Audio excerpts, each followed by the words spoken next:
Hey everyone, how you doing? It's me, Geraldine Convento. And if you know me, you know that I love all things spiritual, metaphysical, and I integrate it into my life and my business as best as I can. I reconnected with a very good friend of mine that I hadn't seen for 7 or 8 years. And come to find out today, she does something completely different than what she did back then. And what she does is she has a nonprofit that's dedicated to teaching the general public about soul contracts.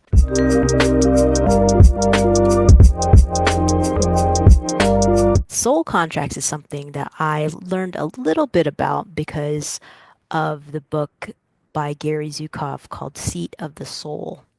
And he talks a little bit about that, but there was just so much more that I wanted to know. So I was grateful to reconnect with Robyn. I'm going to read a little bit about her before we actually have her say hello and introduce herself. As a soul contract therapist, Robyn helps individuals and business owners thrive by helping them awaken their life purpose, heal past wounds, and embrace their spiritual journey. So, welcome, Robyn. Thank you, Geraldine. What a beautiful introduction.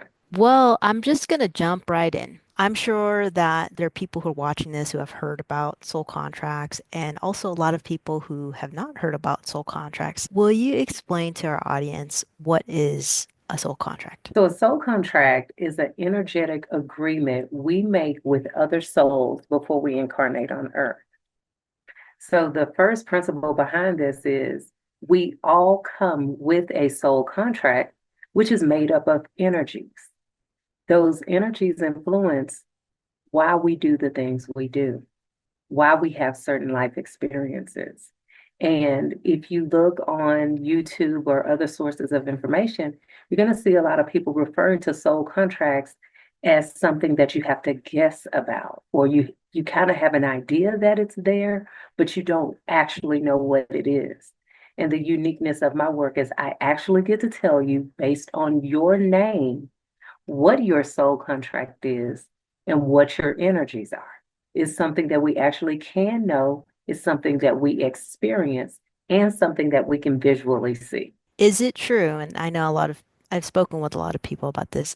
Is it true that when we come to incarnate into this world, we forget what our soul contract is? It's so true.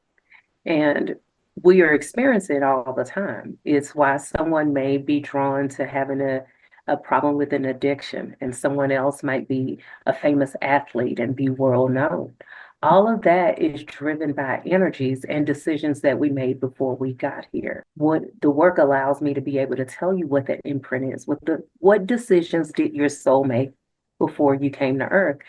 And in addition to that, who's going to play those parts in your life that's going to help you achieve carrying out your soul contract?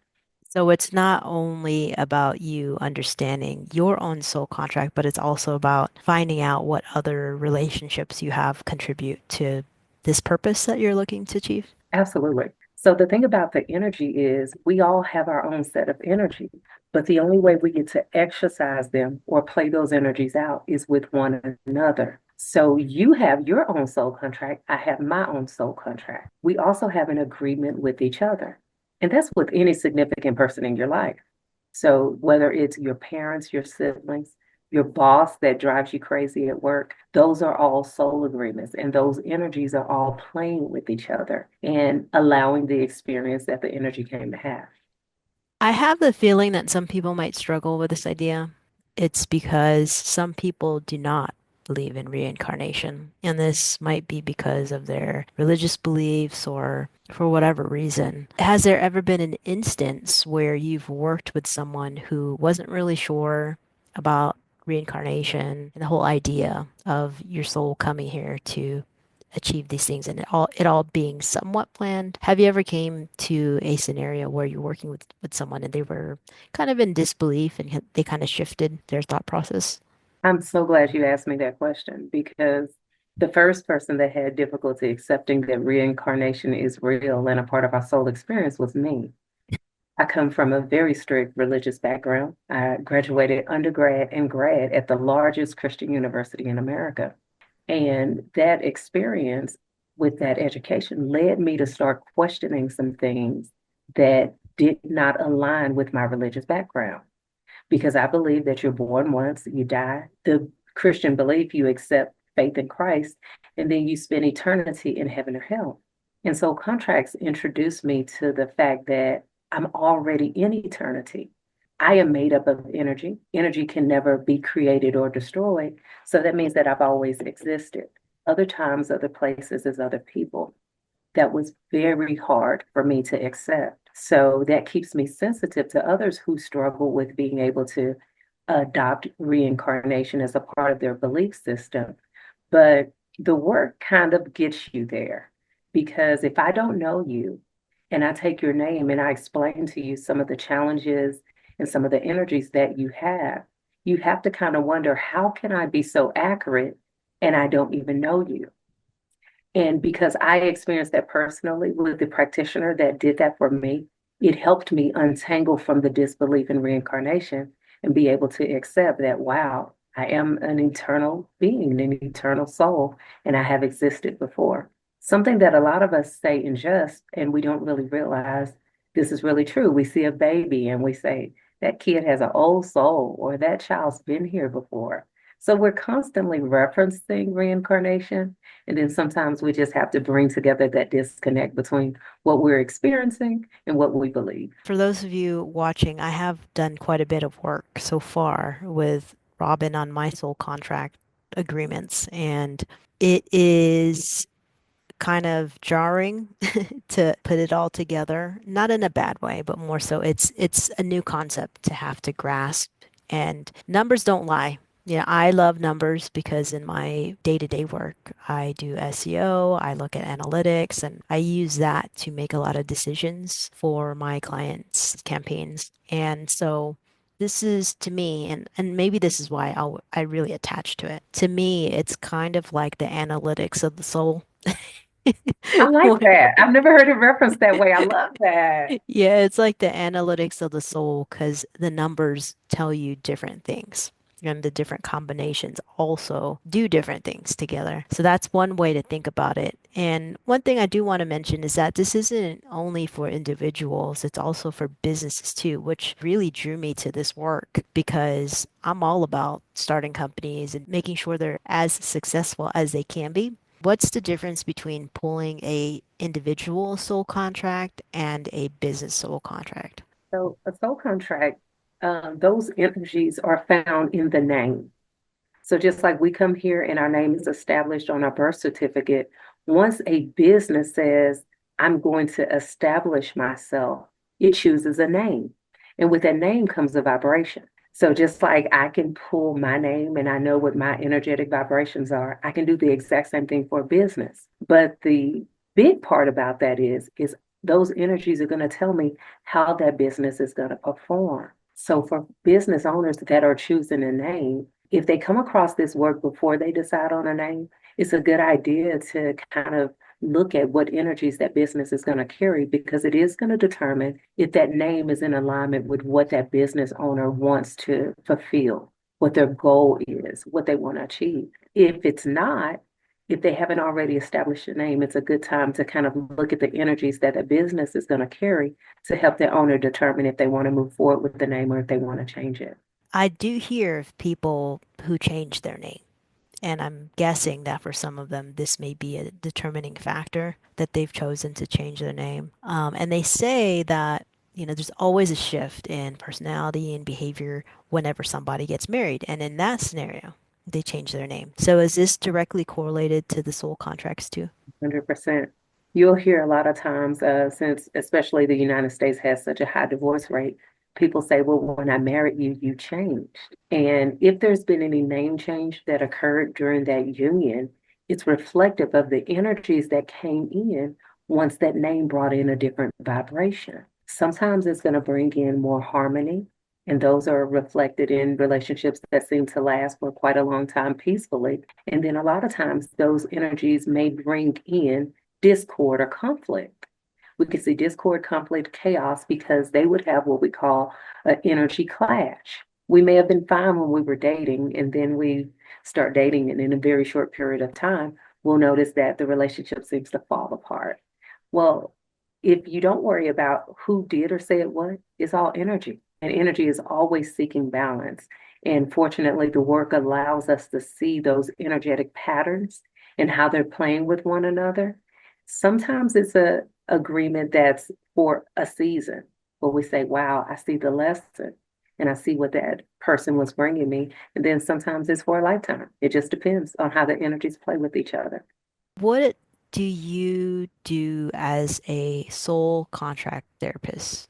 As a soul contract therapist, I took the work that I learned as a soul contract practitioner to another level by being able to bring in my background in therapy from school at Liberty University. I noticed that every time someone had a major life conflict or something was working very harmoniously for them, when I would take the two soul contract energies and pair them next to each other, I was able to identify exactly how those energies are interacting with each other. Sometimes it's a source of great pain.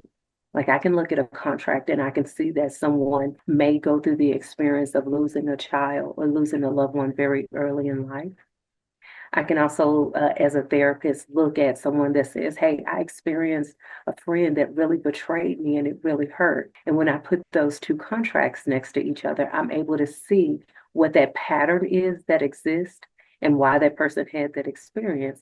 And it just leads to a deep spiritual healing. So, soul contract therapy is about healing on a soul level and not just on a 3D level like traditional therapy. From my experience, I have been able to gain closure for situations that I wasn't really able to get closure in real life with that person. Having that understanding of why certain things happen or why a particular person was a certain way really, for me, has brought a lot of, I love this word, and one of my companies is called this reverence. Reverence is mutual respect. It has brought me a sense of reverence between me and the people that I may have had discord with, which has been very healing for me. I am so glad that you shared that because I hadn't thought of the work in that way. Now, I know that soul contract therapy is unique in the fact that it does bring closure and resolution to the person that's seeking the therapy, and the other party doesn't have to be present. So, even if someone has lost a loved one or they've experienced just a separation from that relationship, the uniqueness of the work means that I can still look at that person's energies and help someone get to that place of reverence, like you mentioned, where they no longer feel so heavily impacted by that relationship, but where they come to understand the roles that they were playing with each other. What's an example of a breakthrough that you've seen people experience working with them? A lot of times people have repeated the same patterns over and over again, and they've never been able to put their finger on why this is occurring. And some of those patterns are unwanted. It doesn't feel good.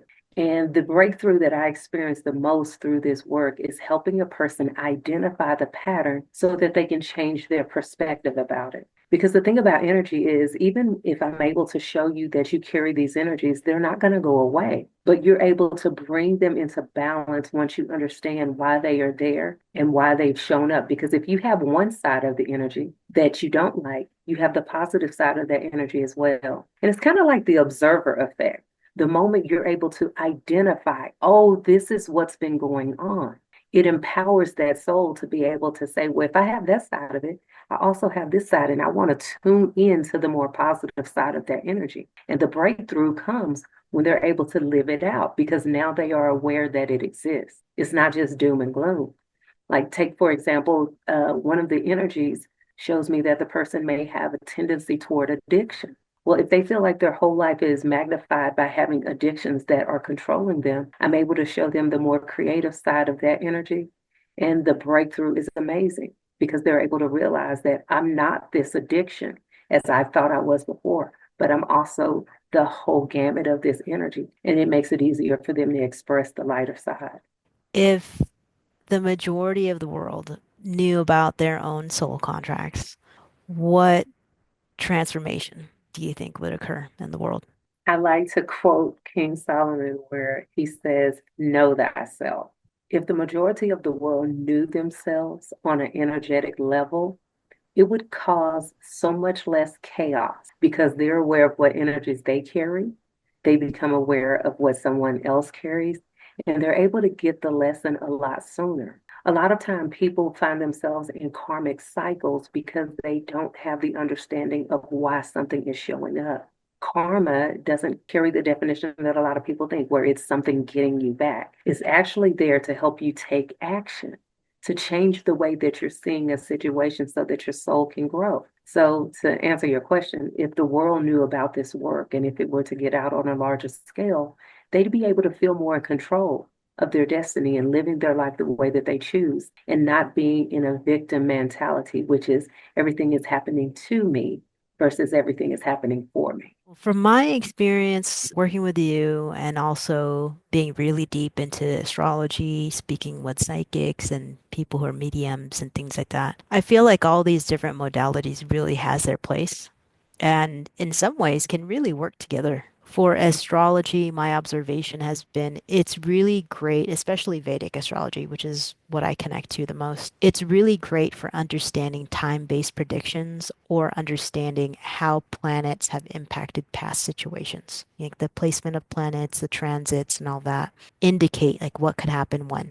So I like astrology for that. For psychics and mediums, they're channeling from wherever they're channeling. I don't know. I'm not a psychic or medium, but they're channeling information and sharing that when you need to hear a particular message. With soul contracts, it's set. So you get to understand your own personal frequency, which can also indicate why you and other people don't really vibe together. You get to know different aspects of yourself that exist both on the light side as well as the dense or like not the greatest or the darker side. So that way you can make clearer decisions or discern, oh, I'm being this particular way. Maybe I should kind of shift things. Or that person is living in their more dense side of energy. And, you could choose whether or not you're going to give that person grace or set your boundaries. With soul contracts, it's been really helpful to have an awareness of personalities and behaviors and then decide